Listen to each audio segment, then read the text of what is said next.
guys, I'm Tiffany and welcome to the Wise Skies podcast. I've got Leisha and April with me today. We're talking about relationships. And this is the number one question that I personally get asked in our one-on-one sessions, normally has to come back to relationships.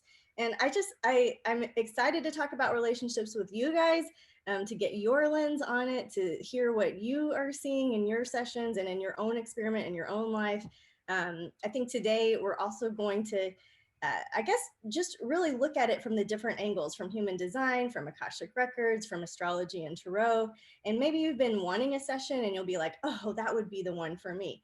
But overall, I think that the three of us share the belief that when we're talking about relationships, really kind of the underlying thing going on is the relationship to the self. So when somebody comes to us with a relationship question or a relationship problem or a relationship pattern, it presents an opportunity for the self-reflective study, right? So I feel like Leisha sent me this really great video, so thank you for that, because it totally gave me chill bumps. It's really what I needed in that moment. But it was really about how it's like the core essence. If you get started in a wrong sequence of events, or if you get started on a relationship when you're not yourself, right? When you're in some kind of unhealed, traumatized version of yourself, that relationship or the next one or the next one will keep showing that to you. So it's not that you haven't found your karmic partnership that's the right one forever, ever. It's more like you're gonna, like, thank God that those people are gonna give you that mirror for you to keep playing it out with you. So it's not like we're all going to end up crazy cat ladies under one light bulb string and just alone forever, right? She drinks her cat mug. I love it. And maybe we are. I don't know. But the idea is that it's not all about coming back to self in order to be alone forever, which it can sometimes feel like when you're yearning relationships so much. You know what I mean? So hang with us. We're going to have a great conversation, great episode today. Before we jump in, I want to give you a little bit of housekeeping. We are recording this during Mercury retrograde, and I'm pretty sure something will go haywire before it's all said and done here. We're recording this in January for February, because February of 2022 is a time when a lot of people like to talk about relationships because of Valentine's Day, right? So in our membership group, Addie is going to, she's provided this beautiful class about Ancestry Tarot. If you've ever wanted to kind of get in touch with your lineage on either side of the family or go back in time with the wisdom of the tarot cards, she is so gifted at this. She's brought me chills, just chilled me to the core with information. And that's hard to do. Like, I'm hard to shock. And she's such a great teacher, such a great reader. So she's got a class for us for our membership. April's going to do a special Akashic records reading. So we're going to ask the records what we need to know about relationships in February of 2022.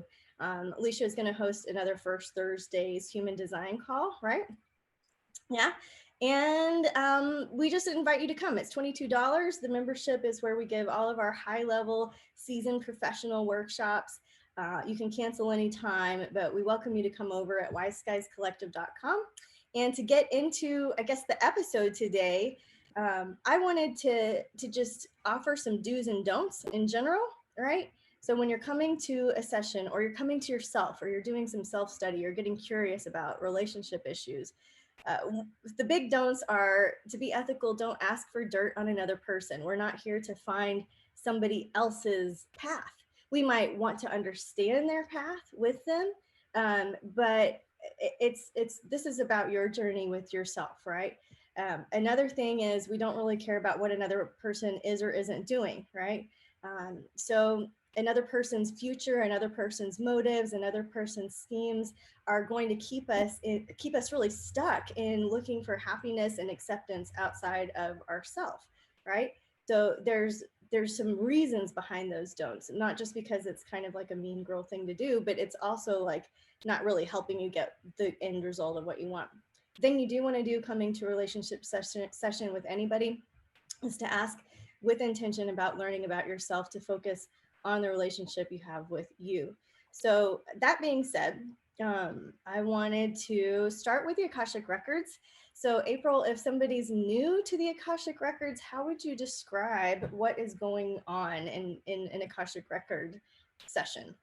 Yeah, so the Akashic Records is this incredible place of just self-discovery. So this is where we go when we want to access data and information about ourselves, about our highest self, past lives, ancestors, all different kinds of things that we just don't feel like we have access to in our conscious mind.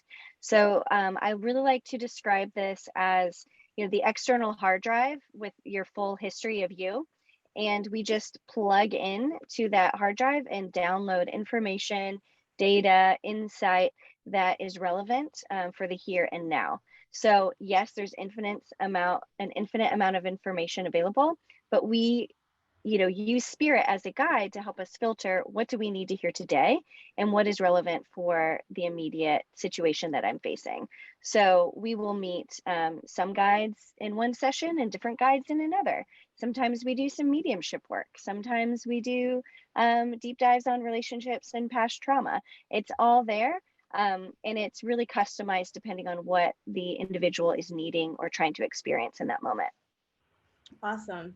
So if you're coming to an Akashic Record reading with the purpose of it being about a relationship, can you give us an example of like what questions would you be asking? Would you just be asking, what does this person need to know? I love how you describe it as the external hard drive. It's like clicks into gear, makes so much sense that you're accessing something that is your information to access, right?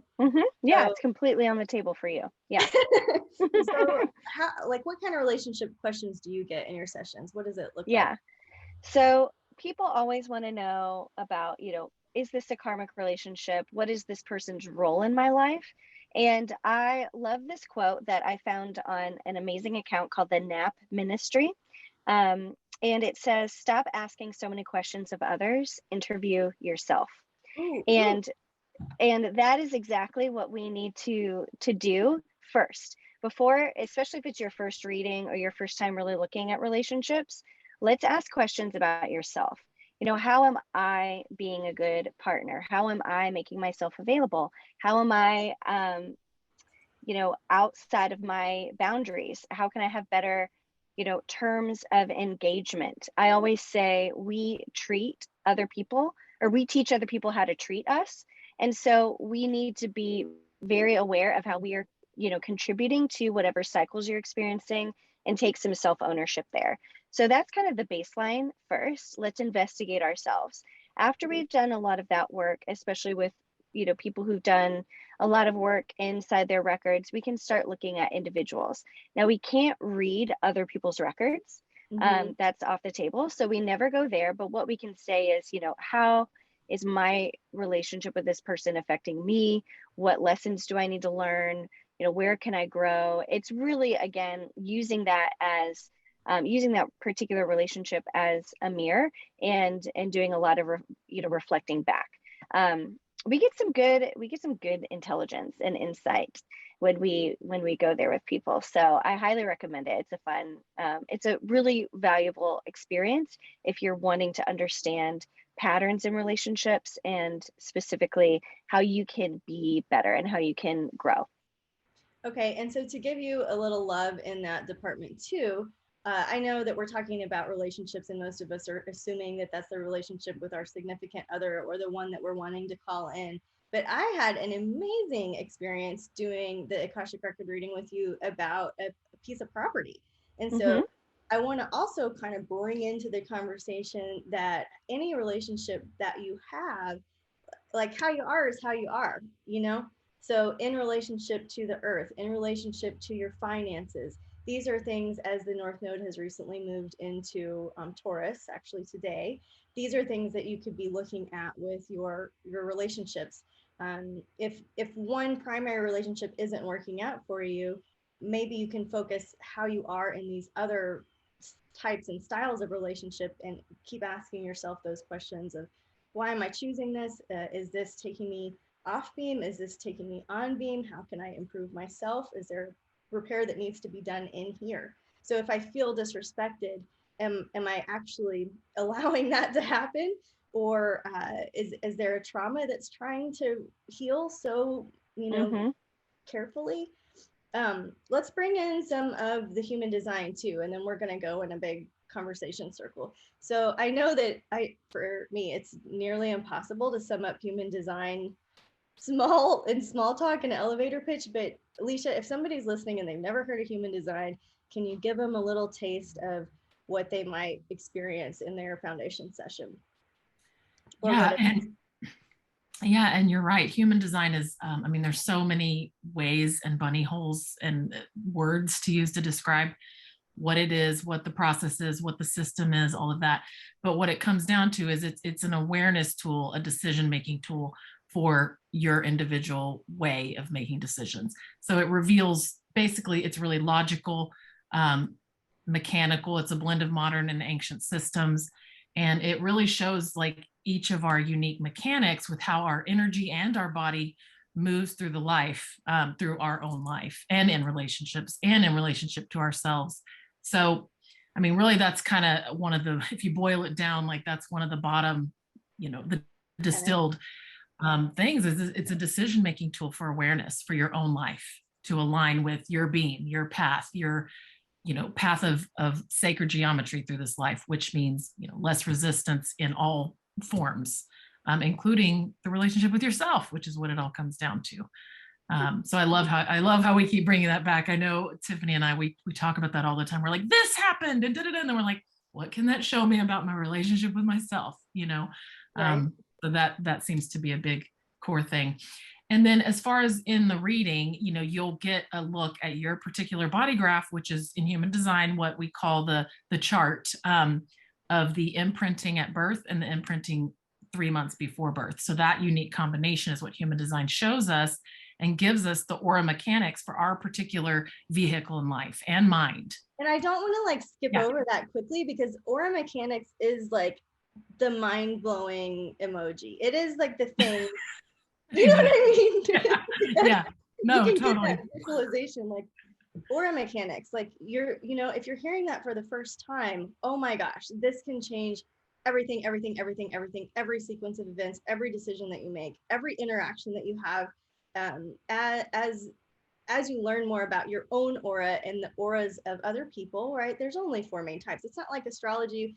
It is like astrology where you can just learn forever, but it's not like astrology where there's 12 signs and 12 planets in terms of that's just all we're going to look at, right? The aura mechanics, there's just 4. And so if you just start there and are respectful with other people's mechanics, it is like the most magical experience.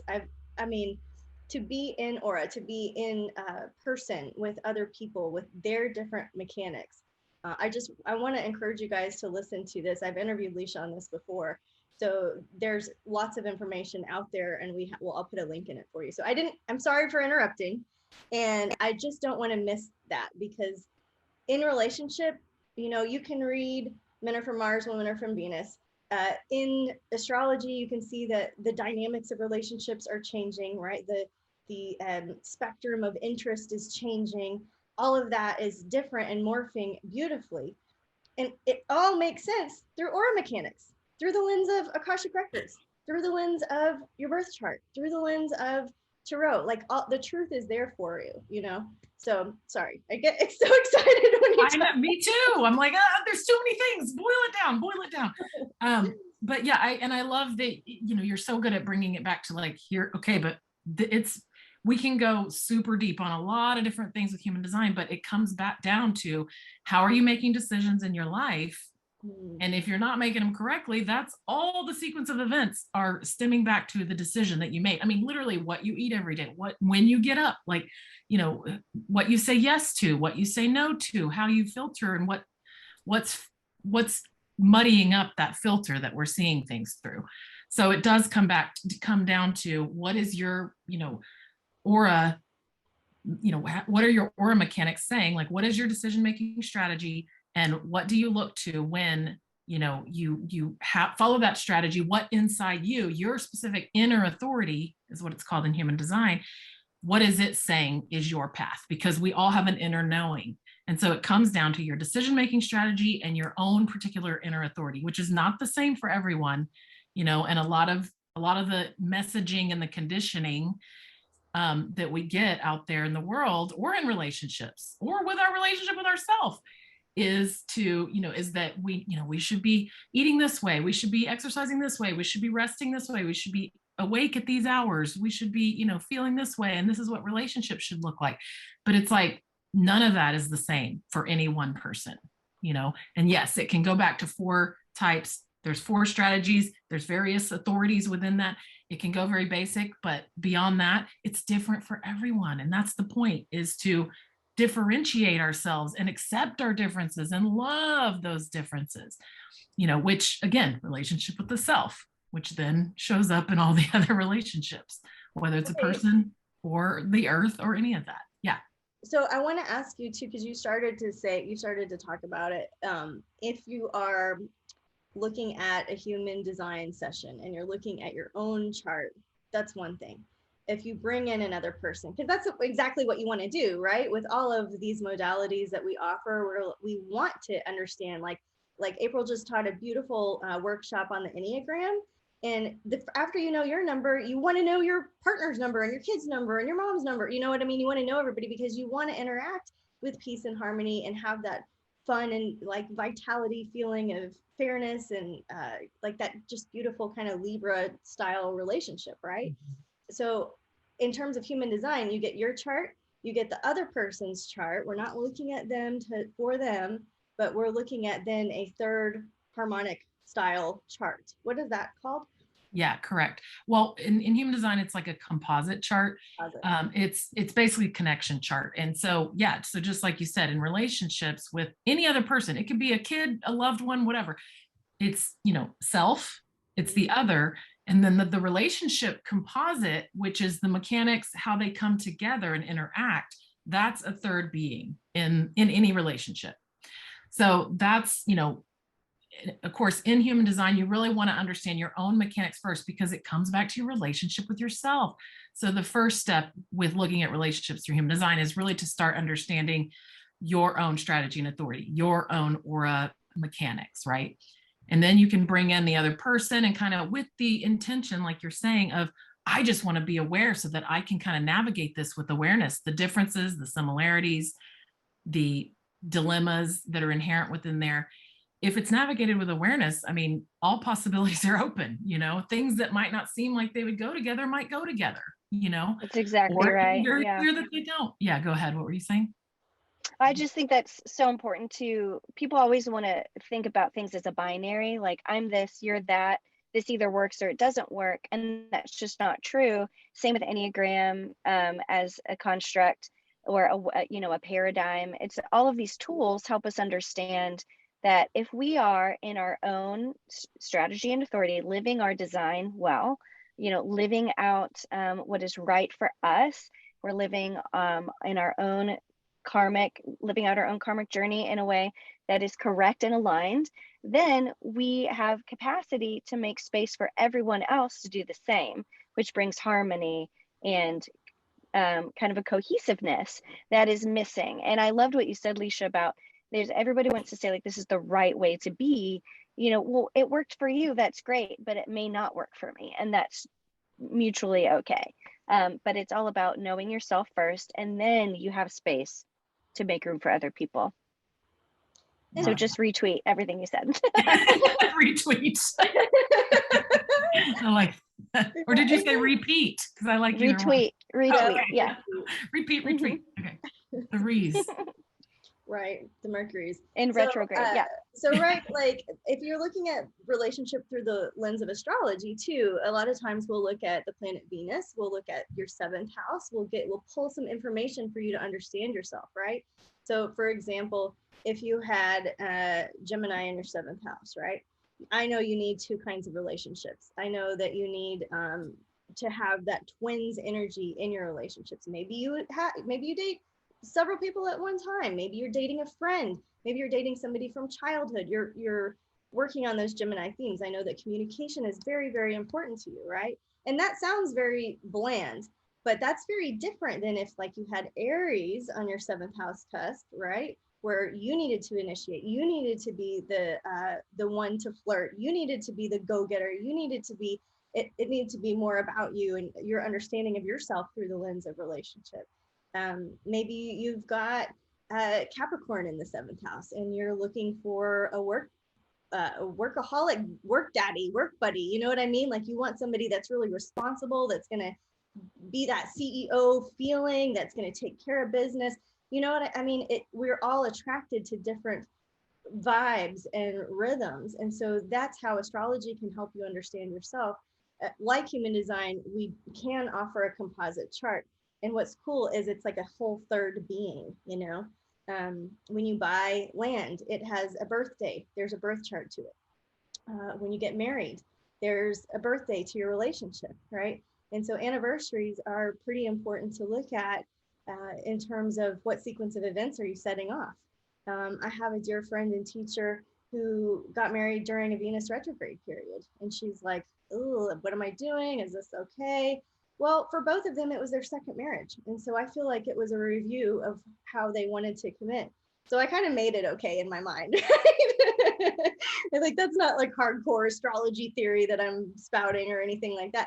And I don't want to ever pretend like, you know, we can use the planets to morph into what we want. But what I do know, whether it's Akashic records, human design, astrology, psychic work, mediumship, any of the stuff that we offer, it's like, it's still about coming back, turning that lens inward, and it's a self-study. And so if you find somebody that, you know, if you find a best friend, like I have a best friend, you know, if you find like some of those close people in life, like that's amazing. Like what I'm looking for is somebody that is growing with me. Now that's another point that I wanted us to talk about, is that in relationship, if you're on that self-growth path, you're going to be growing at different times, right? So maybe one person is growing in this way and another person's growing in this way, and your whole relationship style starts to change. And as you heal, as you mature, as you see things differently over time, right? You get this feeling of does this fit anymore, right? So people that have been in a relationship a long time will come to us, and a common thing will be like, well, I mean, just pull the friggin' 8 of Cups, give me the Death card. I'm ready for an excuse to make this over, you know? And we are not the kind of readers that are ever going to direct you to end or repeat or begin a relationship, right? Wise Guy is the anti-guru, right? Thank you for that language, both of you guys. So, so when you're, I feel like I went off. Can you help me? Somebody Can I throw something in? Because you inspired me with what you were saying, which I call it's like a lightning bolt, like when I get these things from Tiffany. I just love how you're talking about, like, sometimes the relationship changes. And of course we all know this, but the more you are, you know, aware of your relationship with yourself and always sort of taking it back to that and turning it inward, like you're saying, the more clean you become, because you are in touch with yourself and you are able to, like April was saying, you know, say what your boundaries are, say what you need, and say it cleanly, not in a triggering way, in a thing that's, you know, resisting against, you know, each other's mechanics or the relationship mechanics. And so and then you are actually heard more because you can see more clearly and you're saying it more clearly, and it's all just more clean, you know? And it's almost like I have found myself in the trap of, well, if they would just do this, I'm doing all this, if they would just do this. And it's like, okay, but what is even that thought showing me about myself? You know, let me turn back to me and say, you know, let me just share what I'm feeling. Whatever their response is, I'm getting cleaner and cleaner because, you know, I've seen my body graph in human design. I've found some clues. I've gotten some really good clues in astrology and Akashic records and tarot. And so it comes back to, like, you're cleaner within yourself. So you're more yourself. And that is what it comes down to. Regardless, it needs to be an honest relationship with yourself. So therefore, every other relationship can be honest. And so I love that. And it just cemented that in a little bit for me when you were talking about that, Tiffany. And I find that each of these things, you know, the tarot, the astrology, the Akashic records, the human design, it's like they're all clues and to ourselves, because we hear, like Tiffany gives me an astrology reading, the things I hear are the clue for myself. Okay, what is that telling me about myself, that I had that reaction, that I thought that I heard that I interpreted it like that? So it all comes back to the mystery of ourselves, again, that relationship with ourselves and loving ourselves. So Yeah, like I described it like this to my partner this morning. It's like, it's almost like we're in the forest and there's a little treat on the side, and it's like, oh, let's go explore, let's unwrap that one. And it feels very magical, and it feels less like work or like a workbook or like I have to figure something out or I need so much space. It's like, can we just take it, learn from it, and keep going forward, right? like nothing's wrong. Nothing's Yeah, wrong. yeah. There's no fault. We're just understanding our own self, and in relationship, can we give each other the space to do that and still have that unconditional love, and still each fruit tree is blossoming in a different direction. It's okay. Right? What were you going to say, April? I know you had something come up too. Oh, I was just thinking about how Esther Perel, who is kind of a relationship genius and guru, her TED Talks are incredible and her books are all good. But she talks about how you'll have many relationships throughout the time, like throughout your life, even romantic relationships. They may or may not be with the same person. So even when you're with one person, that relationship evolves in multiple iterations. And you continually have to come back to the table and say, okay, I am no longer the person I was. I am this person. As this new person, do I want to recommit, so to speak, with this same partner and continue on this journey of learning how to be and learning how to love? And you can continually make that choice. Love and relationships are an active choice. We get to choose the people that we engage with. And more than ever, I feel like that's possible because society is set up differently so that, we don't have some of the same constraints that we used to. We don't live in an agrarian society where you had to rely on the person down the street for your own survival so much anymore, which I think there's a lot of hardship that comes with that. We have a loss of community in a lot of ways, but it does open up choice and we can make decisions.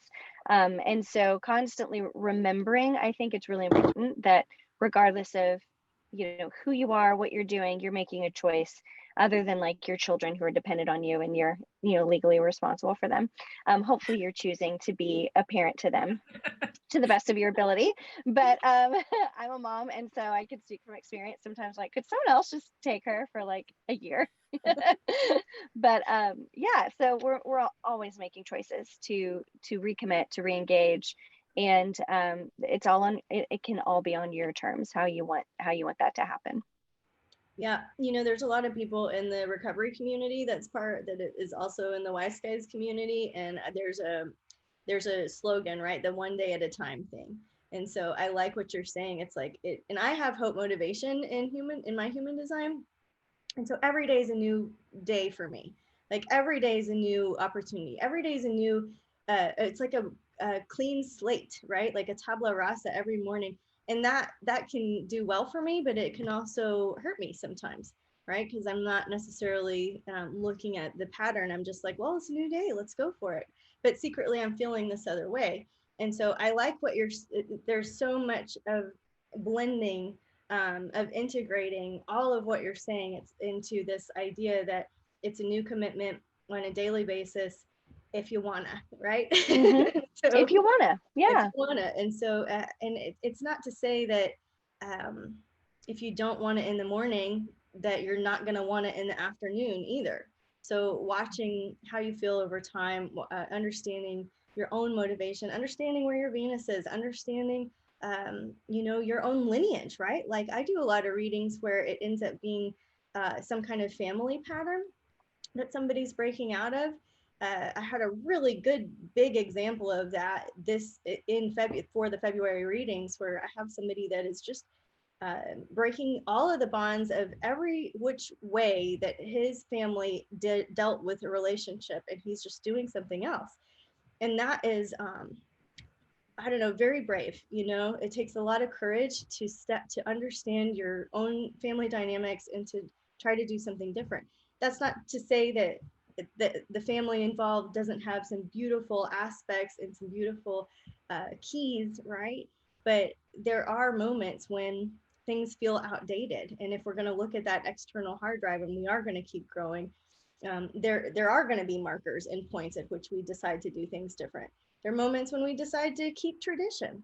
I saw this really cute post the other day, a childhood friend's, try not to get too specific, but after her last child that she had, she received a ring from, I think, I don't know, somebody in her family, and it was like a marker that she was done with having babies, and now she's only focused on being a mother for the rest of her life, right?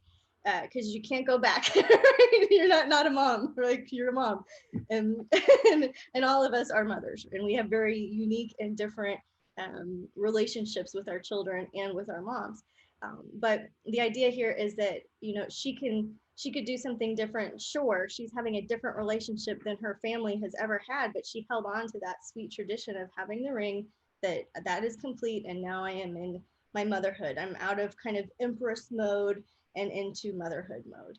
So I just feel like I'm going on all kinds of tangents. Like I was the one with the outline. No, I love that. I love that. It's so good. I like that you brought in Esther Perel. In my mind, I'm like, who would I even offer as like, oh, they give great relationship advice? And it's hard because I go back to what Leisha is saying, is there's not like a particular way. The relationships in my life aren't necessarily ones that I aspire to. I respect them, but I don't want them, right? Like I can see like, wow, Sure. that's great for that person, or wow, that really hasn't been working well, or whatever. I can see, I can notice it without wanting it or making myself wrong for not doing it that way. You know, I'm fortunate that I have somebody that is on the path of self-growth and understands that I am too. And so it's like, who knows what's in front of us, right? But it's that I guess respect to let each person work their own magic and have that daily decision. Do we want to do something together with that alchemy today, right? I have some advice specifically around that. Like if you are wanting to call in a partner or, you know, manifest a certain kind of relationship, one thing you can do, because we all are on this unique journey and different people have different expressions of what we want.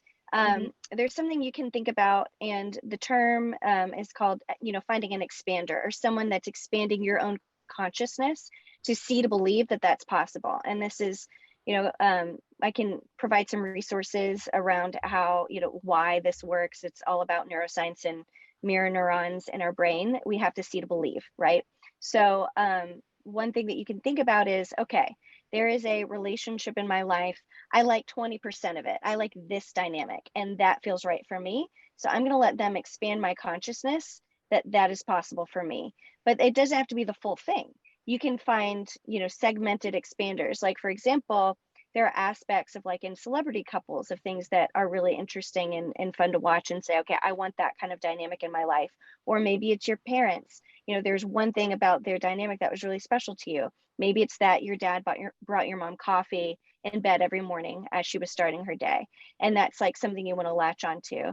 And so as you kind of think about what you want, what's correct for you, look for examples, whether it's in the culture, in, you know, personal relationships, in history, you know, you can, in TV, even made up relationships, there are things that will resonate with you, and then just write it down and journal and discover. And then it helps you kind of start to formulate what it is that you're wanting. Because I think whenever we're trying to create space for a new relationship, or specifically with romantic partners, it's really helpful to have a clear vision of what you want out of that. And like Tiffany said, there's probably not going to be a one size fits all model, you know, where you found the ideal model couple and you just want to be them. You know, maybe even 90% of what they do is going to be good, but we can't ever know fully what's going on inside of another person's relationship. So give yourself permission to kind of segment and let other people be expansive to you, so that you can know that it's possible. If it can happen for others, it can happen for you, and really believe that you deserve it.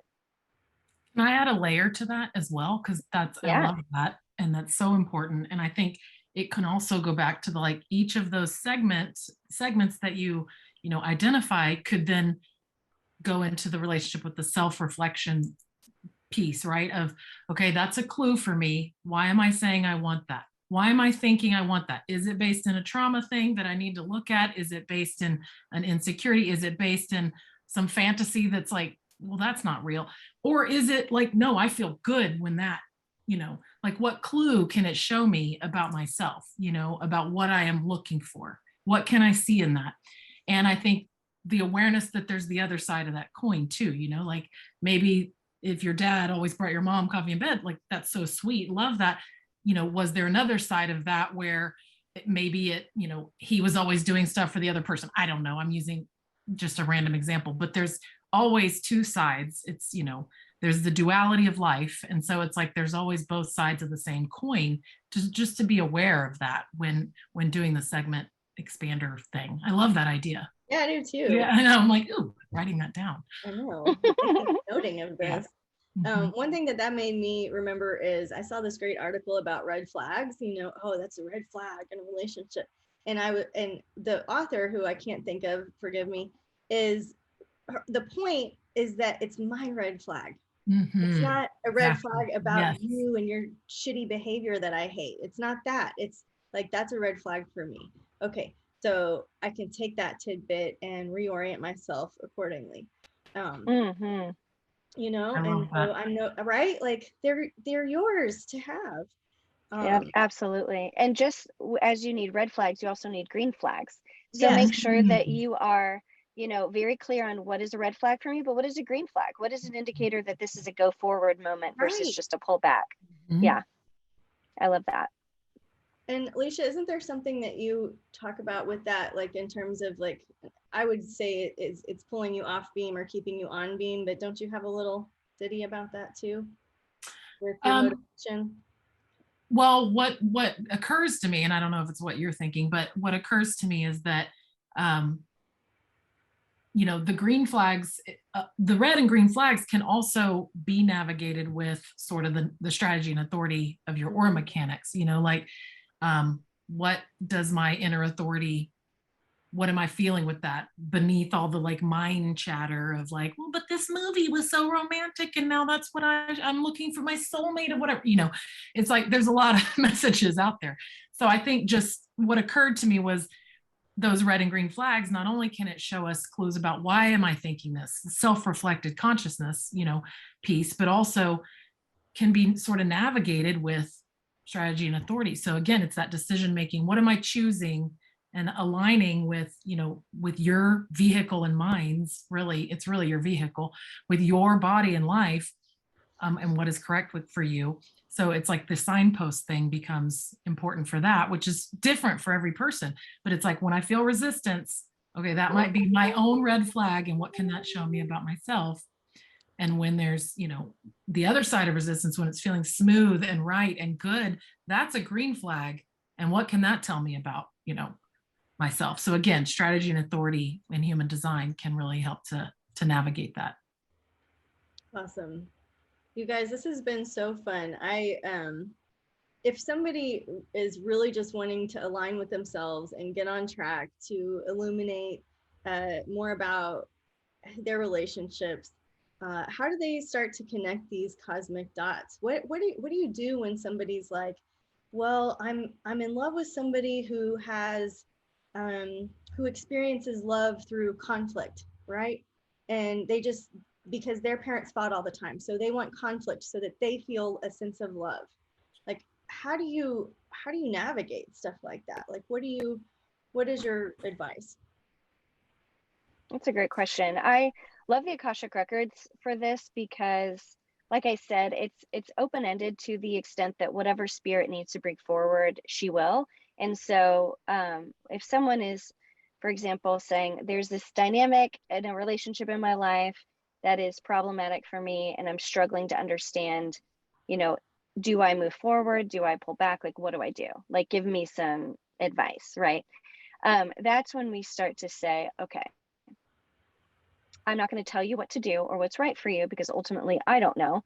But based on whatever's coming up in the records, I am able to point them in a direction on, okay, here's your homework, here are your to-do, so you can go figure that out.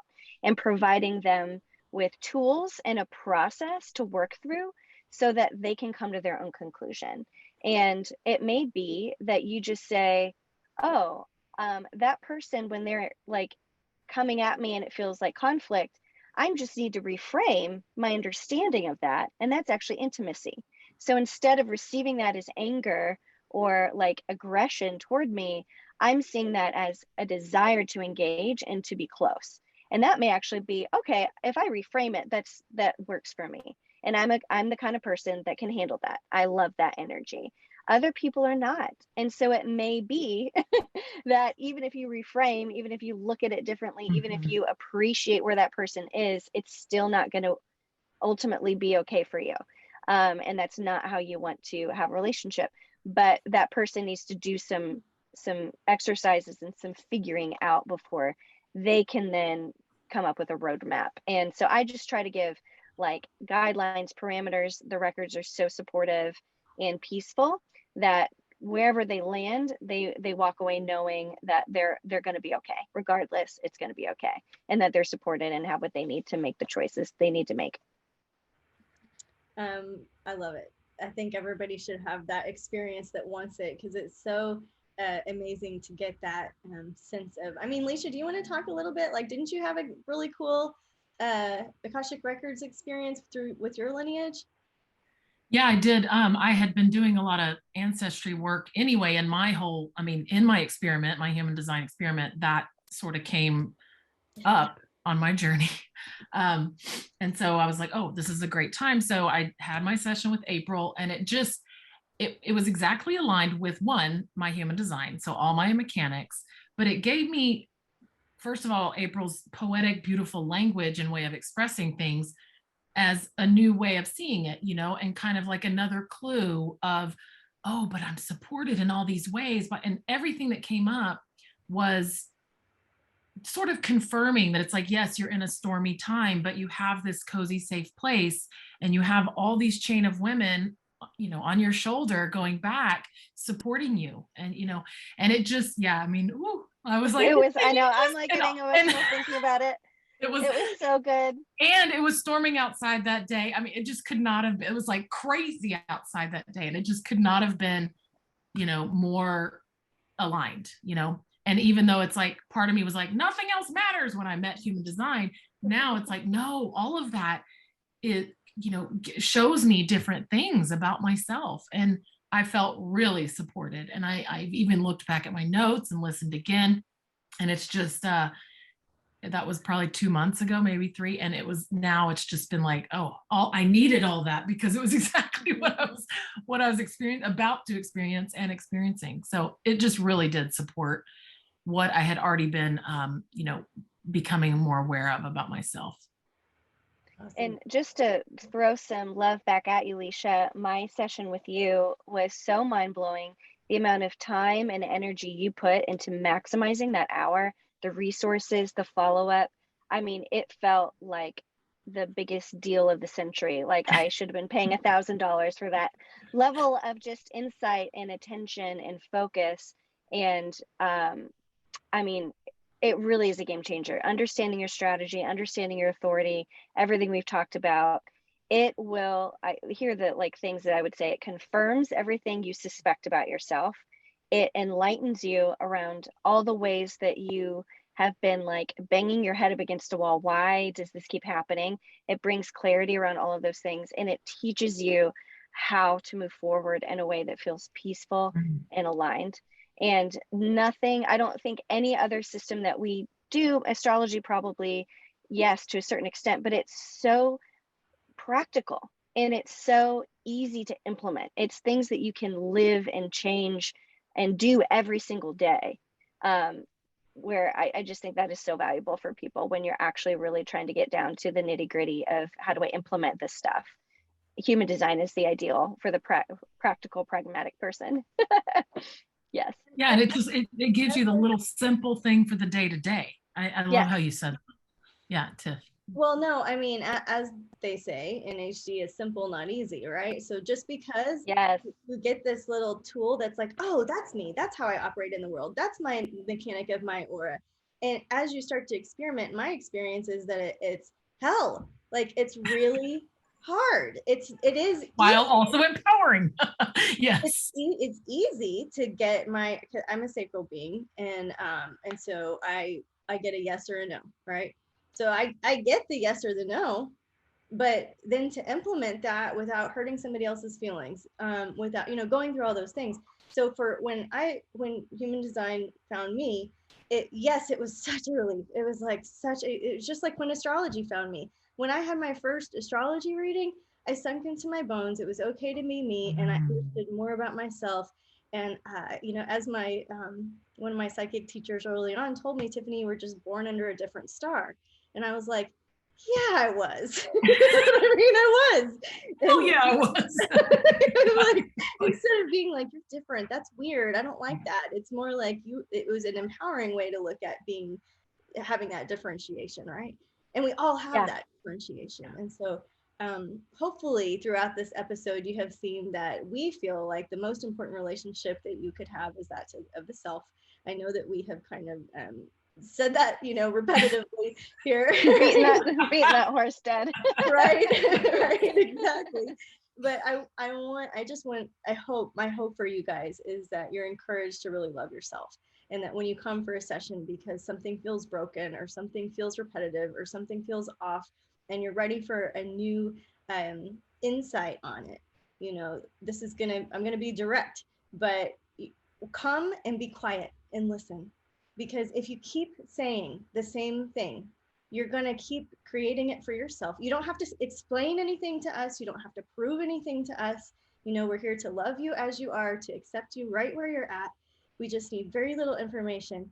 And then, as April was saying, you can maximize that hour of time so that you can get the most amount of it, feel the most held, right? And so sometimes I think that's worth saying, because I know that a lot of time, like, this is not talk therapy, right? This is not a time for you to just, there are plenty of psychic readers who would love to take your money and do that, but we don't want that karmic connection, right? We don't want to drag you down.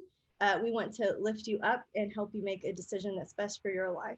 And so in terms of relationships, in closing, I wanted to pull a little tarot card. Does that sound good to you guys? Yeah, I love it. All right, Love it. so I'm using this Star Tarot deck, which I love.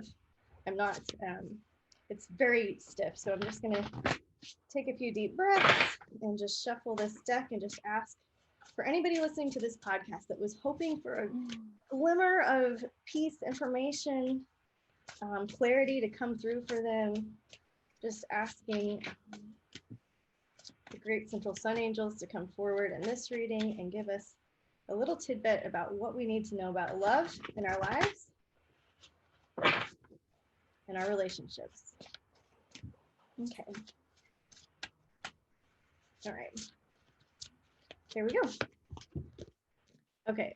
You saw how many times I shuffled that, right? Mm-hmm. This is the Ace of Cups. And for readers out there, this is one of the most significant cards around love, right? There's the Lovers, there's the Ten of Cups, there's the Ace of Cups. And so again, this is about relationship to the ace, the first person, the first relationship you have, that relationship that you have with yourself and your creator and your own senses. The Ace of Cups, typically it has 5 streams pouring from it, representing the 5 senses. But there's also usually this angelic being in the background reminding you that you are co-creating something beautiful, that you do have help and support in another realm, that you are blossoming like this lotus. The Ace of Cups usually indicates intimacy.